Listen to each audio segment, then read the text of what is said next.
আমরা আছি কক্সবাজার সমুদ্র সৈকত। এখানে 3 নম্বর সতর্কতা সংকেত রইলেও দেখতে পাচ্ছেন আপনারা অনেক পর্যটকের আনাগোনা। এখানে আজকে 3 নম্বর সতর্কতা সংকেত থাকার পরেও এখানে অনেক পর্যটকের ভিড় দেখতে পাচ্ছি আমরা।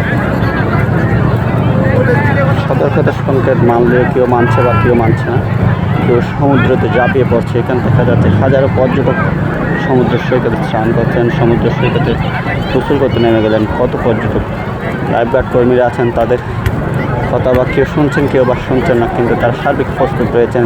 কোনো পর্যটকের দুর্ঘটনা হইলে তারা প্রস্তুত উদ্ধার করার জন্য। এখানে আছেন ট্যুরিস্ট পুলিশ, পুলিশ কর্মী, লাইফগার্ড কর্মীরা সার্বিক প্রস্তুত রয়েছেন। তারা এত বৈরী আবহাওয়ার মধ্যেও তারা প্রস্তুত রয়েছেন। অনেক পর্যটক আজকে সমুদ্র সৈকতে, সেই দৃশ্যটা আমি দেখাতে চাই আপনাদেরকে। তো পর্যটকের আনাগোনা সমুদ্র সৈকতে, যেটা পর্যটক সৈকতে সেটা বলা যায় না, কিন্তু পর্যটকের আনাগোনা হয়েছে সৈকতে।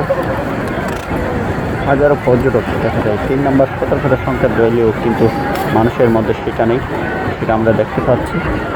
দেখুন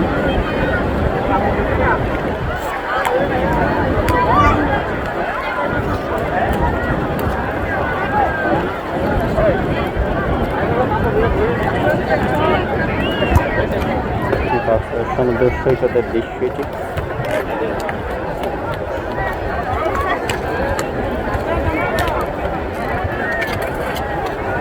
কেউ বা ছবি তুলতে ব্যস্ত, কেউ বা খেলাধুলা করছেন, কেউ বা চেয়ার বসে আছেন। লাইফগার্ড কর্মীরা উপস্থিত রয়েছেন।